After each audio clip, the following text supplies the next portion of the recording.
Thank you very much, and good to see you again after last season.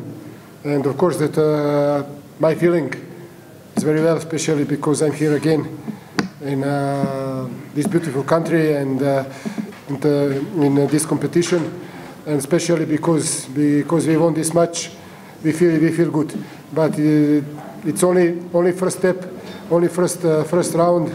And for us, it's so difficult to play here because we miss a lot of things in previous period.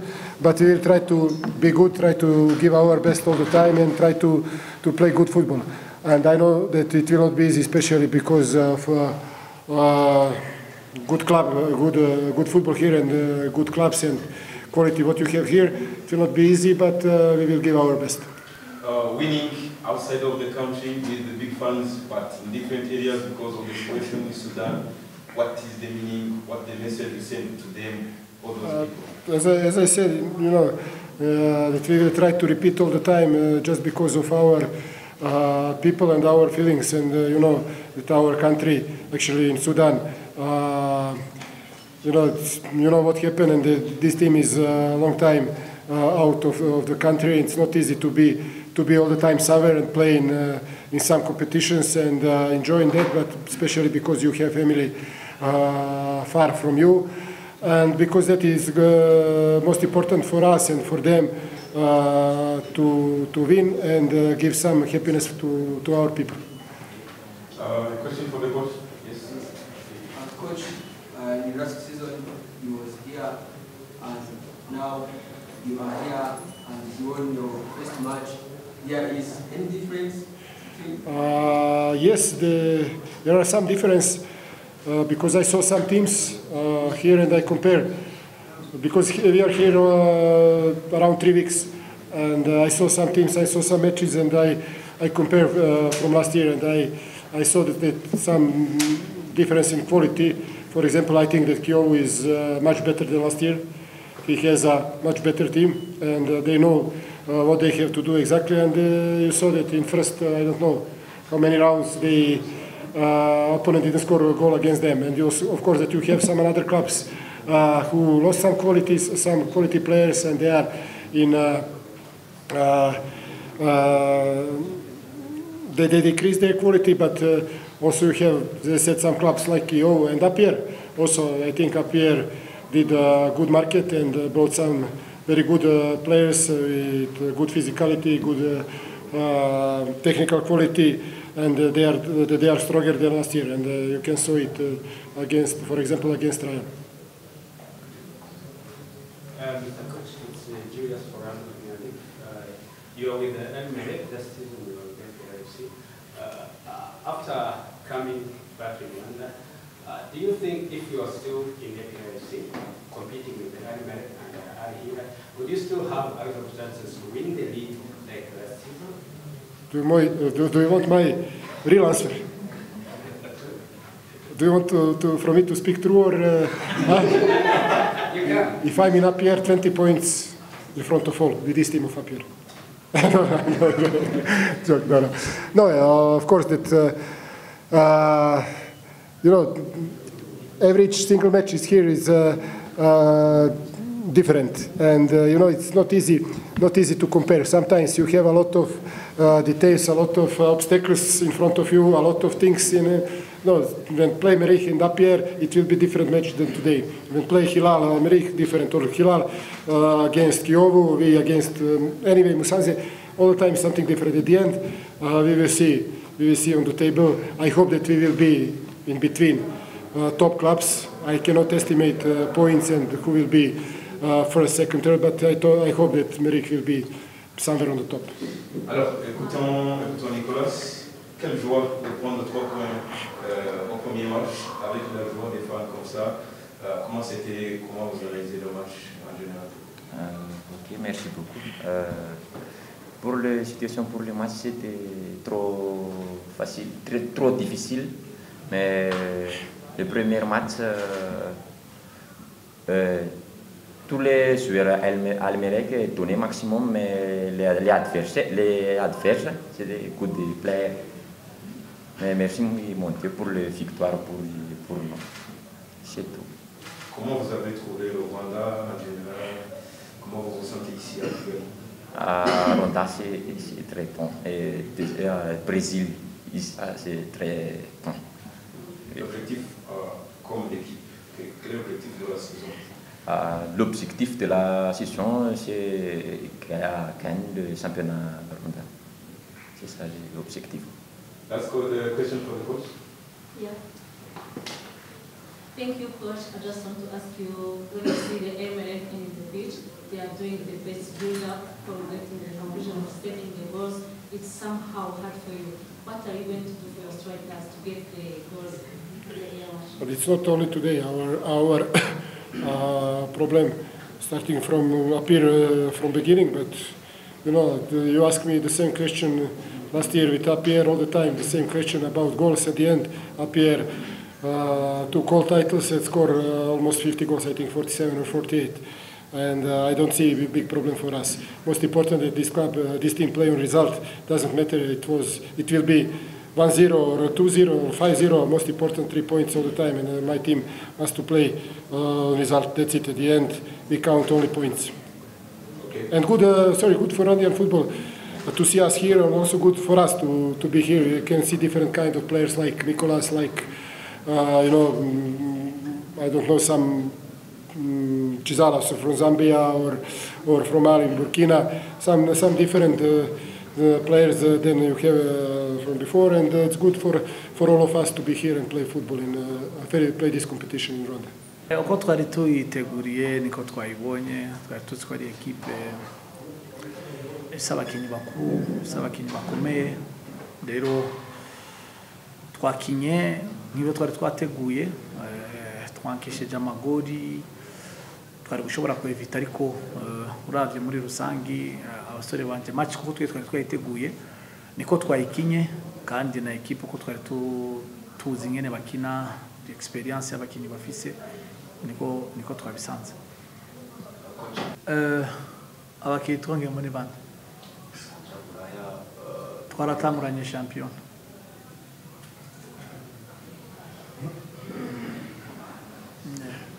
No kuvuga ikibazo ni kuvuga ko twongeye mu kongeramo, no kuvuga aho tugeze twari tukibaza gukina match zingahe tukongeramo abandi, ariko abo dufise nibo twatanguranye champion. Umukinnyi twongeyemo tumaze gutangura championnat, no vuga ni mu défenseur no mu médiateur, ariko abandi bose twari tubafise bari kuri liste yase pa après twaratanguranye champion. Ndibaza yuko ni equipe nkuko babivuga bifise ishingiro, kuko ni equipe zivuye mu marushanwa yo muri Afrika. Ni Al Hilal iracari kwirakina, Elmerek naho yabaye elimine, ariko ni equipe ubona bubatse ko ari equipe ya competition. Ni equipe ifise abakinyi ba experience. Uravye mu kibuga twakinye, ariko urabona yuko ari experience bafise abakinyi ingene bakina. Uravye muri match baronse occasion zose baronse nizo batsinze, ko na occasion nyinshi zari ziri muri match, ariko urabona ko bafise abakinyi bari machuwa ma individualité. Urabona twagerageje kuba kontena, je novuga yuko twakinye match nziza, ariko nkuko mubivuga nabakinyi basabakinyi bakora ikinyuranye, bagifise experience, no kuvuga ni equipe zikomeye zizodufasha natwe ku progressa. Nibaza yuko muri championnat zizoba zigoye gukina. Uravye no guturna effectif, no kuvuga uravye Kedi naniyo nabakinyi bakinye match nyinshi, bakina baje no muri equipe y'igihugu barakina. No kuvuga uravye kuri match ya Gasogi hari hageze yuko tugira amalternance n'abandi bakine, kugira fraîcheur physique ibihari. Nico gituma ubona twashoboye guhitora abakinyi bamwe kugira dushobore kubasimbuza abandi, kuko nkuko bivuze ku kibazo cya kabiri ndabigireko. Twebwe nibaza yuko tuzoba turi mu equipe dukinye match eshatu mu minsi 7. Urumva ni ibintu bigoye, nta mwanya wa recuperation hari. Ejo twakoze entraînement imwe tushadukina match, ejo hari match ngaha tuzosora dukore entraînement imwe, dufise indi match kuwa kane. Nibaza yuko no kugerageza tukaraba tukarterna abakinyi, ariko tukagumana equilibre equipe. Nkuko uravye nk'abakinyi nkuko twari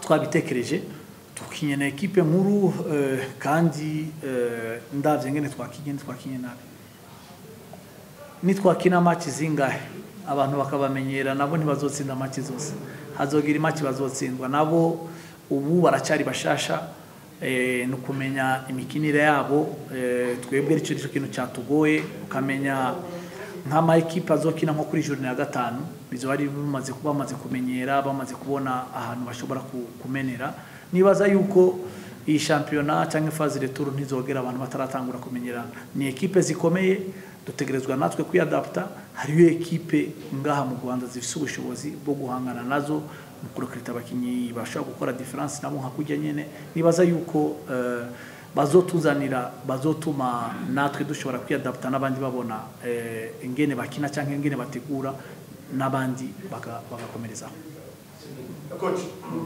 ndagaruka ku kintu Cedric ushize nk'umukinnyi mukuru wa experience ushize kuri match ya Gasogi wamukuyemo kubona atishimye avuga amagambo menshi n'uyu munsi kumukuramo agafata amasara akayikubita hasi umuntu akibaza umukinnyi nk'uyu uri muri aje nk'iye management y'imiroha ukibona akenshi umushoboye atabyishimira management imeze gute hagati yawe nawe kuri group isigaye nibaza yuko ni umukinnyi mukuru ni umukinnyi amaze kugira experience ni umukinnyi afise novuga ashaka gukina match yose ashaka kugira iki afise na nani yo gushaka kubona iyo bintu byanse ariko rimwe na rimwe bikaba ngombwa yuko tumukuramo kuba suiva n'ingene tuba dushaka gukina bitandukanye nkuko tuba twatangiye gukina management yiwe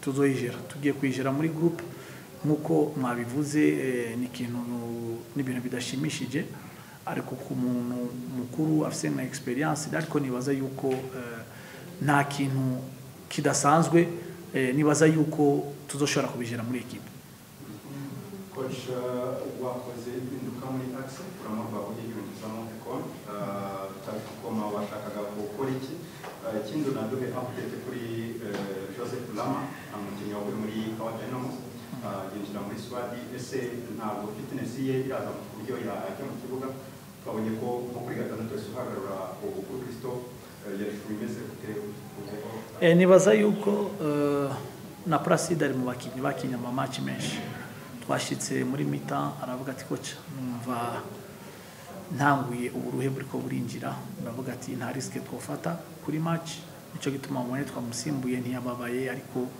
no kuvuga umukinnyi we yumva ko mu mubiri uburuhe butanguye kuza hama kucerekeye Joseph n'umukinnyi mwiza n'umukinnyi genzi muri championnat n'umukinnyi nabonye nibaza yuko nkuko bivuze nta match fitness afise ntaza afise no kubanza agakora cyane ariko n'umukinnyi ndi sûr ko azodufasha cyane muri squad kuko afise amakarite menshi afise icazodufasha azokongera muri style de jeu cyangwa muri equipe nibaza yuko muri rusangi nivyo nibaza yuko match zikurikira tugiye kuzitegura mu sequence umutoza ikibazo cya nyuma umutoza ugerageza kwimunya mu bihe biba bikomeye mu kigo yacu anyuramo hano ndetse bikaba byatanga umusaruro nk'uwo uri kuvuga ko mwebwe n'ikipe mwagerageje gukina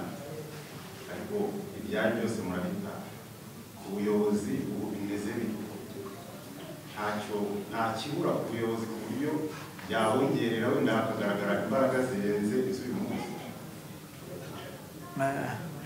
ibyo tuzobona kuri match ikurikira reka tubanze tubike